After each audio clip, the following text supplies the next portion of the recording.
Olá, olá, adorador com música! Eu me chamo Marcos Vinícius de Freitas, seja muito bem-vindo ao nosso canal.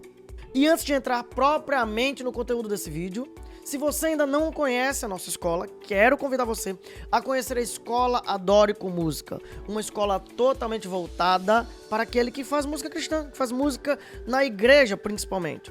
Nós temos já mais de 100 aulas à disposição, diferentes cursos para diferentes perfis e necessidades daquele que pratica música na igreja. Para você saber mais da nossa escola, basta acessar www.adorecomusica.com. E já que eu falei da nossa escola, neste mês de julho de 2024, nós iniciamos o curso Esperança da Glória, que é um curso totalmente gratuito de Teologia Bíblica da Adoração para o músico cristão e também para todos que trabalham com culto como um todo. Esse vídeo é parte desse curso. Então, sem mais delongas, vamos pro vídeo.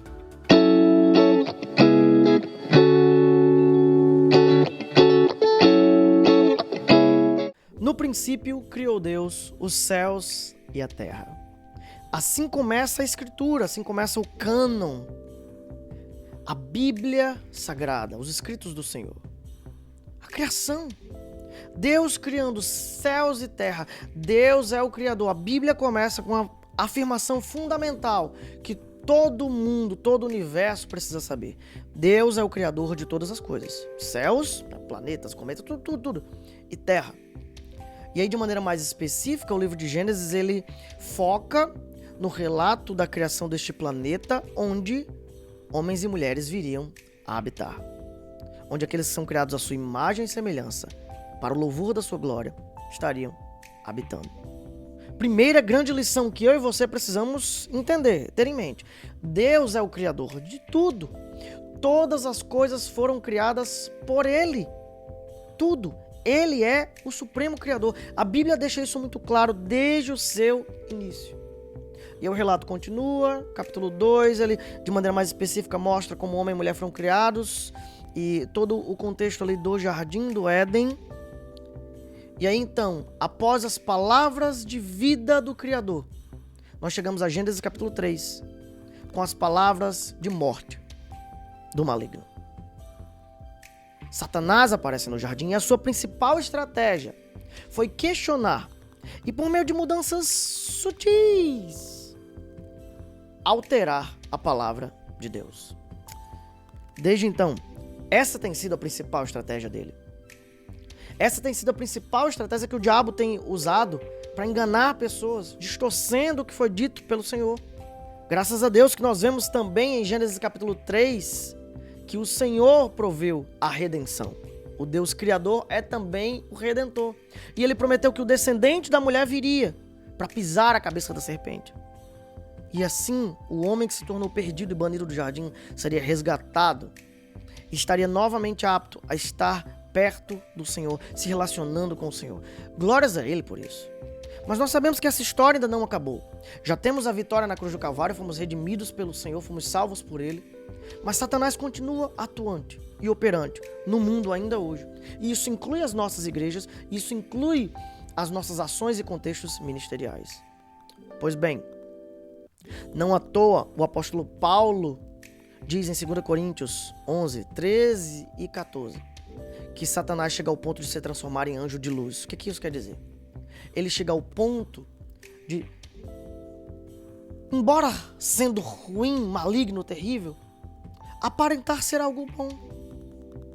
Ele chega ao ponto de transformar algo que seria ruim, algo que é instituído por Deus como maligno, como repudiável, como algo na verdade atraente, a fim de enganar a muitos. Essa tem sido a principal estratégia de Satanás para enganar pessoas ainda hoje, ao longo de toda a história. Vale lembrar que aquela serpente, de fato, era o próprio Satanás, não era uma serpente comum. Não era só mais um animal ali do Éden. Apocalipse 12, 9 nos mostra que era o próprio enganador. Por isso Satanás é chamado de antiga serpente. A gente não sabe exatamente como, se ele possuiu aquele animal ou se ele se materializou no formato daquele animal, mas algo que originalmente era bom, porque toda a criação foi criada originalmente como boa, viu Deus tudo quanto fizeram e esse que era muito bom. Então algo que originalmente era bom, Satanás transforma em algo ruim. Satanás transforma em algo ruim, fazendo com que aquele animal se tornasse um constante lembrete de maldição.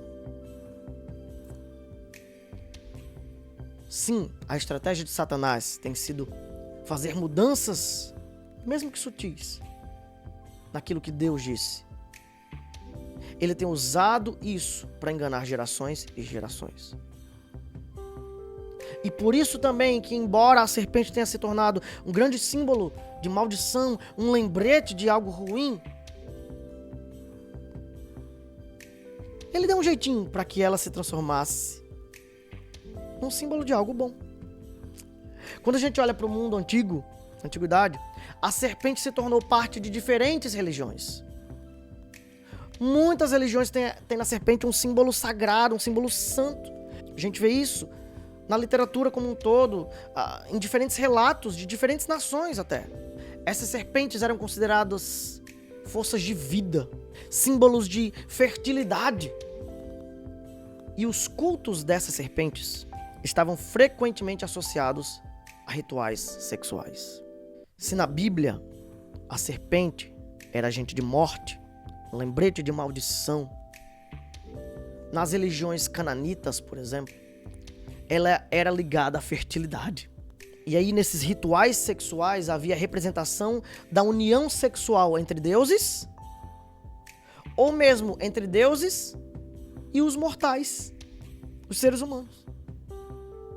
E assim surgiu aquela sujeirada toda que nós vemos em muitos rituais religiosos ao longo de toda a história.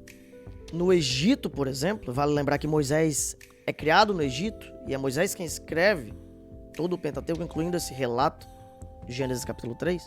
No Egito, as serpentes eram vistas como algo bom. Então, perceba como Satanás é mestre em distorcer aquilo que Deus instituiu e transformar aquilo que é bom em algo ruim.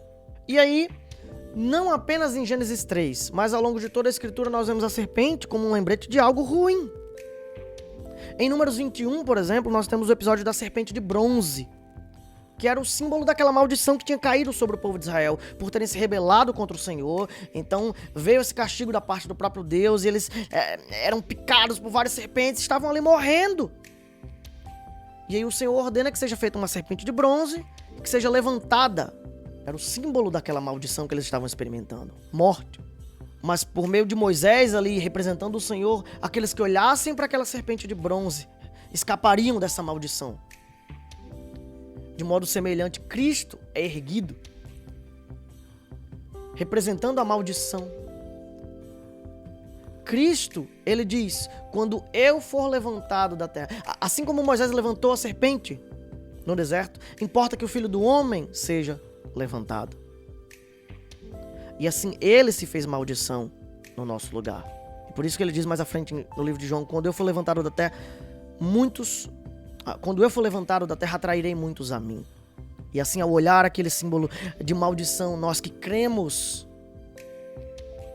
se torna bênção para nós. Mas voltando para a serpente de bronze, é interessante que lá em 2 Reis, a gente percebe que ela se tornou um símbolo de idolatria. Ela tinha se tornado um objeto de adoração pelo povo. A ponto de aquele rei que está promovendo toda uma reforma religiosa em Israel, quebrando a idolatria, conduzindo as pessoas de volta para os caminhos do Senhor, ele se desfaz disso. Novamente, símbolo de maldição. Como Cristo, que se fez maldição no meu e no seu lugar. Não podemos jamais nos esquecer desse constante estímulo de Satanás para convencer as pessoas a perverterem criações de Deus, que originalmente cria as coisas para ser algo bom, em algo ruim, em algo blasfemo. Ele sempre tenta as pessoas a colocarem a palavra de Deus de lado, ou a fazer pequenas alterações, mudanças. Deus disse isso. Não, isso aqui é uma besteirinha, é uma coisinha pequena. É bobagem. Não é. E nós vemos isso sendo feito por Satanás de maneira muito clara na música. Ao longo de gerações e gerações, Satanás tem sido mestre, perito extremo em distorcer aquilo que Deus instituiu como bom aquilo que Deus criou para ser bom, para ser pro louvor da sua glória, em algo ruim. E aqui fica a pergunta: quem criou todas as coisas? No princípio criou Deus, céus e terra. João 1, de 1 a 3 ainda vai dizer, olha, no princípio era a palavra estava com Deus e a palavra era Deus. Ela estava no princípio com Deus, todas as coisas foram feitas por intermédio dela, né, ou verbo, como você quiser chamar, e sem ela ou sem ele, nada do que foi feito se fez. O Senhor criou todas as coisas, o Senhor criou a música para o louvor da sua glória. O que Satanás faz? Ele distorce. Seja com essas alterações sutis e que muitas vezes entram nas nossas igrejas por meio de letras que mudam verdades da Escritura, às vezes por desleixo, sem uma maldade direta do ser humano que compôs aquela canção. E isso traz uma teologia equivocada e complicada, mas muito além disso até. O que dizer dos estilos? O que dizer dos gêneros musicais? A música, assim como toda forma de arte, possui diferentes gêneros, diferentes estilos.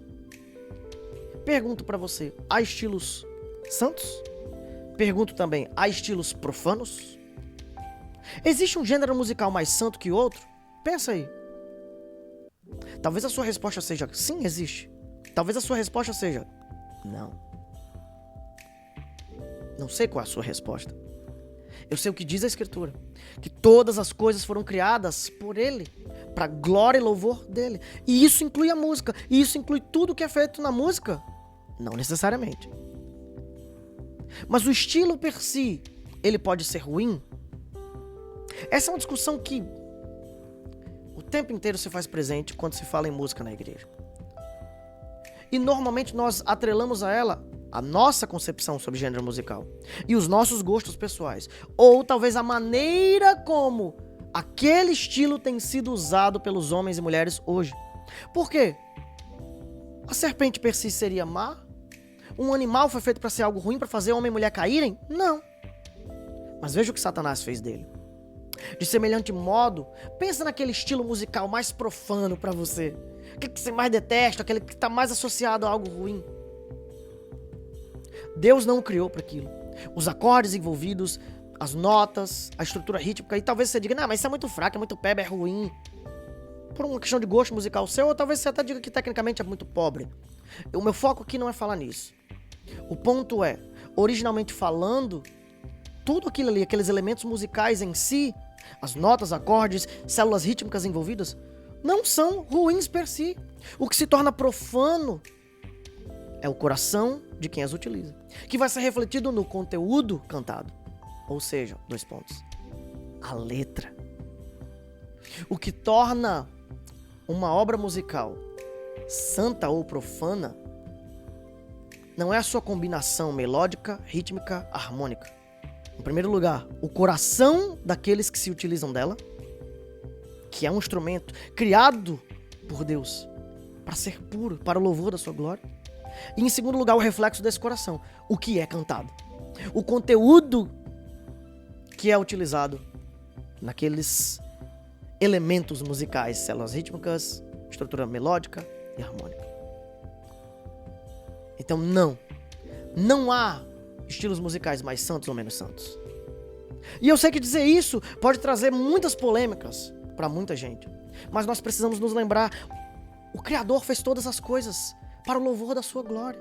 Mesmo que você não goste de um estilo ou outro, é questão de preferência sua. Mas aquele gênero musical, assim como todas as artes, a arte... Ah, não, isso vem do cão. O rock é do diabo. Eu lembro que isso foi uma discussão muito forte dos anos 90 e tal. Quando eu era ali adolescente também, muita coisa. Gente, o rock não é do diabo. Porque nada é do diabo. A Bíblia diz que ao Senhor pertence a terra e o que nela há. O mundo e os seus habitantes. Tudo é do Senhor. Satanás não cria nada, ele não criou a serpente. Assim como ele não criou a ordenança que Adão havia recebido e Eva haviam recebido de não comerem, não tomarem aquele fruto para comerem. Satanás ele só distorce. Satanás não cria música, não. Satanás distorce a música que foi criada pelo Senhor. Satanás influencia seres humanos a distorcerem algo bom criado por Deus, para uso e louvor da glória dele. Por isso, nos nossos cultos, não interessa se são de um estilo mais contemporâneo, mais moderno, se usam luz ou se não usam luz. Ou se talvez tem uma estrutura técnica, artística, tanto de artes visuais, ou artes teatrais, ou musicais, mais simples. O que importa para nós é olhar para e ter como base a palavra de Deus, que diz que o Senhor é o Criador e o Redentor. E nós devemos louvar ao Deus que é Criador e o Redentor, aquele que nos possibilitou esse resgate por meio da fé em Cristo Jesus. E uma vez redimidos e resgatados, nós podemos adorá-lo com qualquer estilo de culto, com qualquer estilo de música. Porque, reitero, Satanás não cria nada. Quem cria é o Senhor. Então sim, aquele estilo musical do qual você não gosta muito, aquele estilo musical também foi criado para a glória de Deus. E ele deve ser usado para a glória de Deus. Aquele formato de culto que talvez não lhe agrade muito, a parede é preta, a parede é azul, a parede é lilás. As cores e o uso delas nas artes visuais, a decoração, a ornamentação, o layout do palco, nada disso foi criado por Satanás. É a forma do mundo, entrando na igreja que a bateria tá no meio, e aqui são estilos, são questões arquitetônicas até, são artes como um todo, e a arte como um todo não foi criada por Satanás, e sim pelo Senhor, para o louvor da sua glória. Que aqui eu e você precisamos fazer então, olhar para a palavra, e seja qual for o estilo, musical, arquitetônico, artístico, visual, usar todas as coisas, como seres redimidos que somos, para o louvor da glória do Deus que é o Criador e o Redentor. Que Ele nos ajude nessa desafiadora tarefa. Lembrando que Satanás nada cria. Louvemos então o Criador, que é também o Redentor, e que nos salvou de sermos discípulos da serpente, distorcendo algo que Deus fez para ser bom em ruim. Que sejamos redimidos, e como redimidos, usar a cultura, as artes, a música, os nossos cultos, tendo um formato que representa corações redimidos, glorificando ao Deus que os criou. Que Ele nos ajude nessa tarefa. Então, você gostou dessa aula? Deixa o seu like. E se você quiser fazer parte do curso Esperança da Glória, ele é um curso totalmente gratuito, oferecido pela Escola da Hora com Música. E você ainda pode fazer as suas inscrições e ter acesso não só ao conteúdo que foi disponibilizado aqui de maneira pública, mas a todas as aulas do curso e a todos os materiais em PDF, tudo que apenas os alunos inscritos têm acesso. O que é que você precisa fazer? Clica no link que está na descrição aqui desse vídeo e faz já a sua inscrição, que você vai receber automaticamente por e-mail todos os materiais. Beleza? Deus abençoe, grande abraço e até a próxima.